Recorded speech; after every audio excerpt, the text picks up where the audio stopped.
Dia punya hana tabui kitab tauhid salah tamari je ke kafir. Yang kedua hana tabui kitab fiqh ruh lam salah but jahil. Yang kelima hana tabui kitab tasawuf ruh tapaju bangki-bangki. Yang keempat hana tabui ilmu mantai pihak tuh dan tika. Orang Aceh puat bawah ilmu wajib malam maka kebunan tuha puat dalam negeri Aceh. Tak pilih tuha puat 12 apakah nak takun tuha 12. Tak pilih tuha puat 32 apakah nak takun tuha 30 kuput takun tuha puat.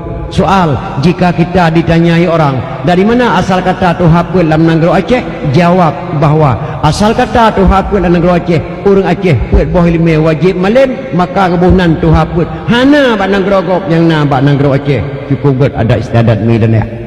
Maka Iskandar Muda hemat putra Aceh Raya asli kejap berkena rubaya pidi. Amanah Iskandar Muda lun pegah berkata hai bangsa Aceh supaya nyagot negeri Aceh syarat je ke geci 7 buah syarat ber. Syarat je ke geci dalam sebuah kampung benar 7 buah syarat ber. Yang pertama syarat je ke geci umur 40 tahun. Karena Rasulullah diangkat menjadi Rasul umur 40 tahun. Yang kedua mengetahui hukum Allah dan Rasul nak tinggal dan dayah merdua tahun kabuh ke geci. Berjaga azan, 3 berjaga darimum yang masa Iskandar Muda. Yang kelima mengetahui adat kanun dan resam. Adat kanun dan resam yang dipedang dalam negeri Aceh lega jino mak. Sebab Aceh nyo hanya ke mudah-mudah bak kepedang agama jamun. Sagai kebu kungkut asap ke kelemu aku ihu ke jalimun. Gekoh sagai liyah tu. Geramah sagai 5 tu. Weu liyah guku 5 gelawak sagai dia pedang Islam negeri. Sagai kebu kungkut asap ke kelemu aku ihu ke jalimun. Gede broh langre gepu asap ke waktu hana kelemu lang Jepang lang Belanda. Baik kau tebuh jemo. Apu ihu ke jalimut. Gelayu jara ba apu ihu geraho muka ba ke pedang negeri maka ke mudah-mudah. Ge amanah ni Iskandar Muda. Syarat je ke kecil orang Aceh benar 7 buah syarat.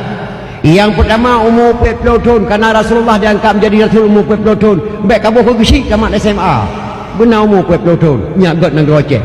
Yang kedua mengetahui hukum Allah dan Rasul nak tinggal dalam dayah merdua tahun buh ke kecil.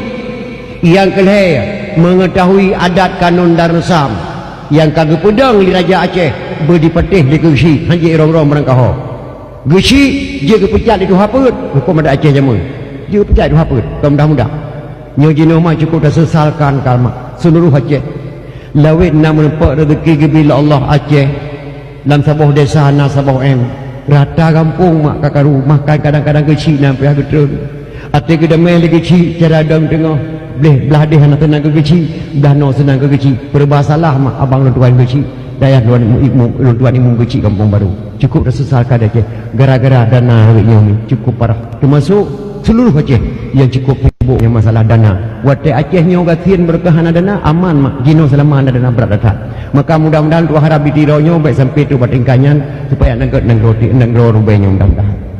Jadi yang keput dicin yang keput orang yang baik-baik mantan rakyat, mantan ketua pemuda, mantan pensiunan pegawai negeri, mantan tokoh masyarakat buh kecil orang yang baik-baik.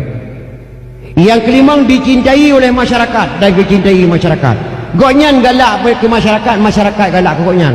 Yang keenam dicintai kebaikan, galak babu yang gagal. Bak terang waktu kecil, bak dakwah waktu kecil, bak orang meninggal waktu kecil. Lam terawih heplo malam nak kecil di menasa, hana halangan kecuali sakit. Yang ketujuh, gejauhi kejahatan, bak bu yang buruk-buruk getulak lagi kecil. Yang kecil masa Iskandar Muda nya lu pegah kata. Dah gejauhi kejahatan, waktu kena tamam bulan puasa. Lu harap mak dan ayah anak muda ajak melasa dan malah rapat. Lu beri dia katanya. Nyoleh malam tu kau mulai terawih. Yang pertama lu pegah bak anak muda-muda dalam bulan puasa baik kapeh batal dalam bulan puasa ti bulan penuh nak dengar. Baik nak kegiatan sebelum selesai terawih. Drone uri nang yang nak namanya hanjit najak melasa baik nak pudip TV dalam rumah sebelum terawih selesai nak dengar. Anak muda punya kapeh batal bak pantai jaga sebelum selesai terawih. Long Tungku Abraman siap putra kecil. Malam kesal, malam kedua